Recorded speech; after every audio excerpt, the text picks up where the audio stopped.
Olá, graça, paz e alegria. A porção de hoje recomendada para a leitura da Bíblia em um ano no plano sequencial é 2 Crônicas do capítulo 23 ao capítulo 26.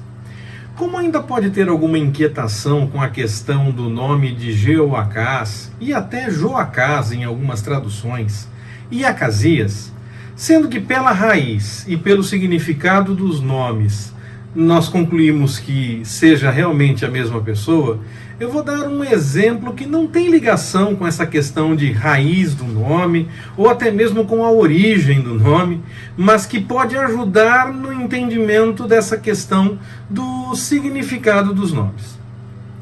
O meu sobrenome é Wengert. A pronúncia oficial mais próxima do original seria algo como Weingart, mas eu falo Wengert mesmo. Acredito que a origem seja da época da Prússia, porque eu já encontrei raízes tanto na Suíça, como na Alemanha, como também na Áustria, e na época da Prússia estava tudo meio junto por lá. O significado desse nome, Wengert, seria algo como jardim de vinho, geralmente adaptado para jardim de uvas. Possivelmente os pioneiros do sobrenome cuidavam dos parreirais, cuidavam de uvas e fabricavam vinho. Possivelmente seja essa a origem do nome. Dessa forma, pelo significado jardim de uvas, apesar de ser muito diferente, o meu Wengert seria algo como o parreira. O do técnico da seleção de futebol, foi técnico do Corinthians, técnico da seleção brasileira de futebol, do Fluminense, de alguns clubes no Brasil, e ele andou bastante.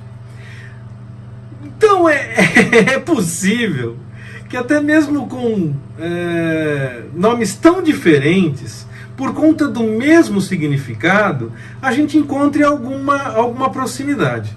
No caso de Jeoacás ou Joacás e Acasias, é diferente um pouco de Wengert e parreira, que eu estou fazendo uma brincadeira, é claro, para poder explicar nesse sentido essa diferença, porque Acasias e Jeoacás têm a mesma raiz no hebraico. Bom, pelo menos o nome dos reis, desse rei, nós podemos usar o hebraico para confirmar. Não é o caso do meu sobrenome e o do técnico. Não tem como comprovar essa proximidade, até porque não tem mesmo questão de ligação por raiz. É só apenas por uma aproximação de significado, mostrando que, mesmo sendo tão diferentes, a gente pode ter uma proximidade. Claro, parreira seria uma das plantas, né, que produz a uva, não seria um jardim de uvas, não seria um parreiral, mas por aproximação, para gerar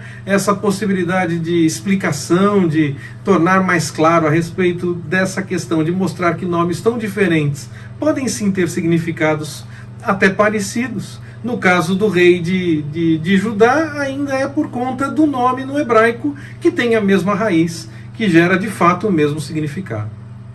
E vale mais um destaque a respeito de Acasias. Agora eu vou ficar só com Acasias. Algumas traduções dizem que ele assumiu o trono com 42 anos. Acontece que ele era o filho mais moço, e seu pai assumiu o trono com 32 e reinou por 8 anos. Logo, o pai morreu com 40. Como é que o filho mais moço de um pai que morreu com 40 anos teria 42? Bom, a idade correta seria 22 anos. Algumas Bíblias, inclusive, trabalham com isso nas notas de rodapé. Não precisa nem ser uma Bíblia de estudo. Algumas Bíblias têm notas simples de rodapé, simplesmente fazendo ligação de um texto com outro, com letras A, B, C, essa coisa toda. Aquela mais simples mesmo, não precisa ser uma Bíblia de estudo. Algumas Bíblias não têm não tem nota nenhuma, é fato. Mas mesmo as Bíblias que possuem notas mais simples, algumas apresentam essa nota, confirmando que a idade possivelmente não seja real, que não é 42, mas que seria 22 anos, que seria mais correto diante da questão da idade do próprio pai, que não teria como ter tido um filho mais moço morrendo com 40 anos, o filho mais moço ter 42, não é? Então é questão realmente de tomar cuidado com isso. O texto apresenta muitas vezes essa colocação e é uma informação que pode causar alguma inquietação. Algumas pessoas podem perguntar alguma coisa, podem questionar de fato. Na verdade, é uma questão de que foi escrito errado, de fato. Não é possível que seja uma informação completamente errada, ela não muda a história. Ele é filho daquele que foi antes dele, fim de papo. A questão só é que a idade dele era outra e não a que de fato foi informada ao longo do tempo. A Bíblia foi sendo traduzida e tem uma alteração nessa questão toda, muitas cópias, ela foi copiada várias vezes até que se fez a imprensa. Então podemos ter aí uma questão de escrituração mesmo de forma errada. A respeito da porção de hoje, olha só agora vamos começar a falar da porção de hoje, mas eu optei por fazer esse resgate da porção anterior, porque realmente a porção de hoje apresenta muitas informações repetidas e praticamente iguais às que nós lemos quando fizemos a leitura de Reis. Basicamente, eu entendo que há 2 pontos que não estavam lá em Reis e que aparecem aqui em Crônicas: a morte de Zacarias, o filho do sacerdote Joiada, aquele que cuidou de Joás, e a questão espiritual de Amazias. Na questão da morte de Zacarias, vemos que Joás acabou deixando a orientação espiritual que ele recebeu e que teve, e que seguiu sim durante um bom tempo. A aplicação do próximo destaque a respeito de Amazias será a mesma desta situação. Então eu deixo para o final para fazer o comentário das duas juntas ao mesmo tempo. Sobre a questão espiritual de Amazias, eu aproveito para lembrar, ainda antes de falar sobre ela e sobre essa aplicação, de algo que eu disse ainda nas mensagens quando nós falávamos a respeito do Gênesis ainda. Eu sigo a ordem do texto, que o texto está contando. Muitas vezes eu sei que há pontos que terão mudança, quer seja porque apresentou-se uma informação a mais, como é o caso agora, ou por conta do passar da história, as coisas foram se acertando, foram mudando, e aí houve um ajuste e houve uma mudança.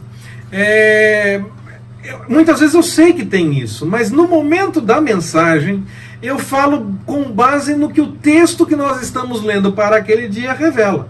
Geralmente eu faço alguns ajustes quando temos ligação com coisas do Novo Testamento, mas quando diz respeito ao contar da história em si, eu prefiro falar no momento da leitura a respeito do que o texto realmente está dizendo naquele dia. E quando for o caso, nós fazemos o ajuste. É o caso agora.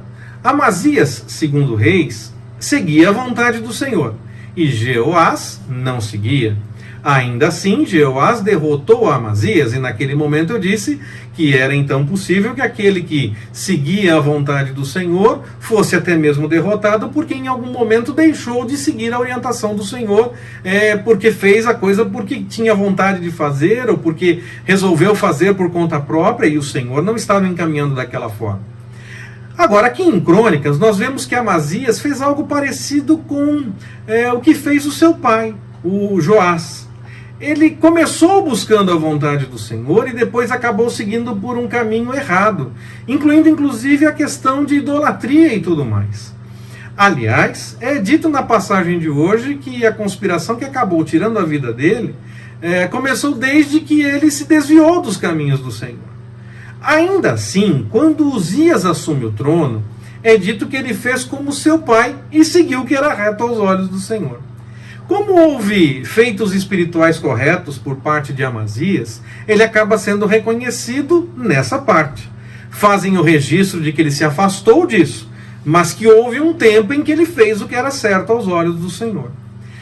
Então, agora, a aplicação é a mesma, tanto no caso de Amazias, como na morte, no assassinato de Zacarias, o filho do sacerdote Joiada.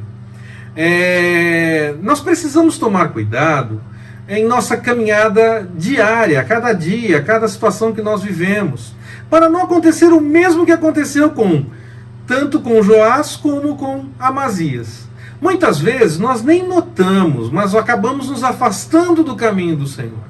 E aí é pior ainda, porque quando nós notamos, há a chance de reconhecermos e mudarmos. Mas quando nós nem notamos, podemos achar que não é bem assim, que estão exagerando, que estão vendo tudo errado. Nós devemos seguir sempre em oração, nós devemos buscar praticar as coisas sempre de acordo com a vontade do Senhor e evitando para que o velho homem tome conta de novo.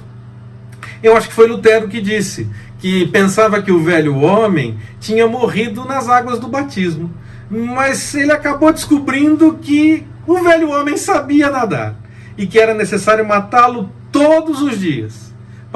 O que quer dizer, deixar de lado o próprio entendimento e seguir então a vontade do Senhor todo dia. Esse é um convite que é feito a todos nós, todos os dias. Que o Senhor nos abençoe. Forte abraço, até mais, permitindo o Senhor.